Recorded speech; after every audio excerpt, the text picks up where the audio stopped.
สบายดีเอซิทุกท่านเด้อสบายดีปีใหม่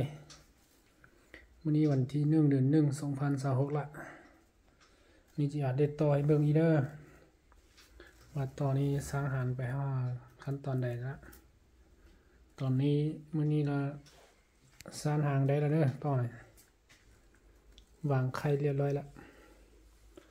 พาไปเบิ่งตัวที่สร้างก่อนแล้วนะตัวนี้นะส่งตัวนี้3วางไข่เรียบร้อยละ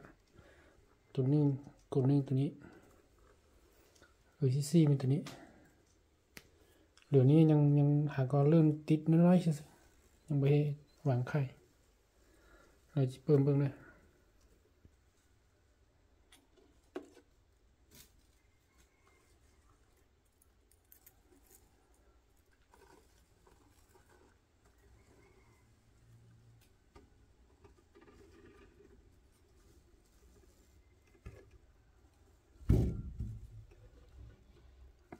3นี้นะได้ไข่2หน่อยละ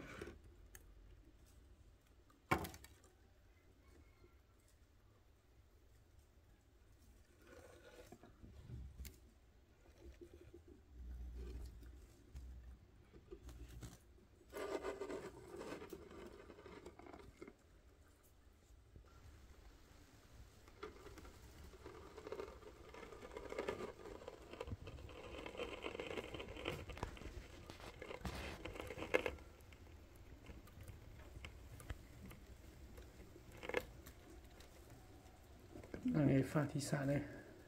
หูที่3หาได้2ไข่กำลังสร้างหูที่3แล้วเด้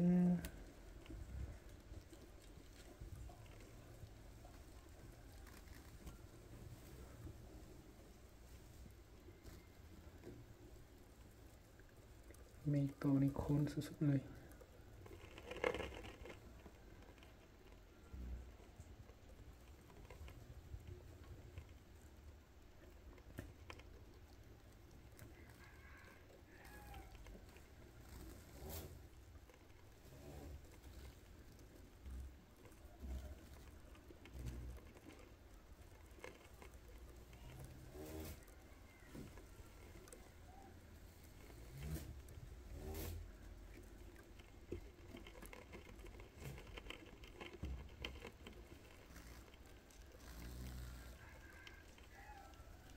กำลังเฮ็ดหางเด้อ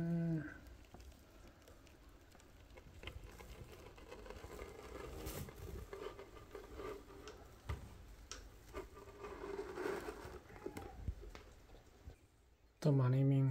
คนนี้นะตัวนี้แม่ตัวนี้สร้างแล้วคนนี้นะ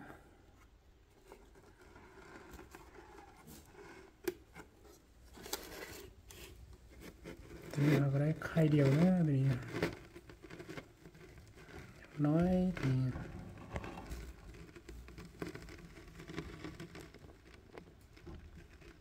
สนุกได้ตอนได้ลูกเพชรนะว่าลูกขอ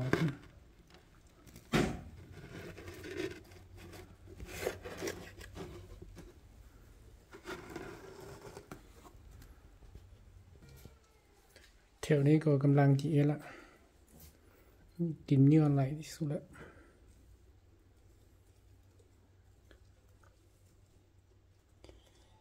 ตัวนี้กับตัวนี้เรากัดไม้อยู่ไหนละเริ่มติดห่างละกัดคนนี้ก็เลื่อนละมาเบิ่งตัวที่3นี่นะห่างที่3นี่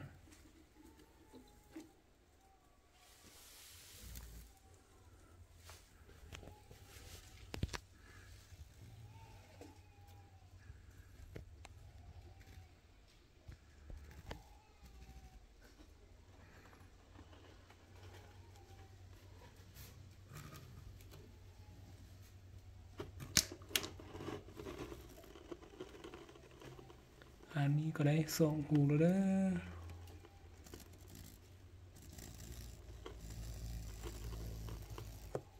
อก็ได้2หูแล้ว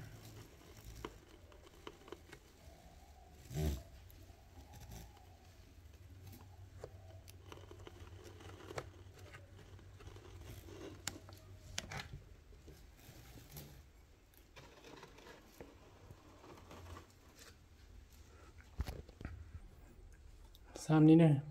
หางก็เลื่อนซ้านได้ส่งมือมานี้ซื่อๆยังสายหลายตัวอยู่นี้แต่ว่ายังกำลังติดหางอยู่ไหนฮันยานเปิดมันยานแม่มันตื่นขนาดเราท่ามันวางไข่ก่อนอะไรจังเบิ่งจังไรเนี่ยเพิ่งอยู่เนอะกูจะได้ไว้หน่อยเนอะโอ้ต้องรอหน่อยใช่ไหมได้จอบประตูเนอะนึกถึงสาไลด์ได้สอนเนาะสมาจงตัวเนอะเปิดจงมื้อนี้เป็นต้นไปเนอะไอซีสุดท้ายเนอะเพื่อจะได้เราจงทันหาได้ด้วย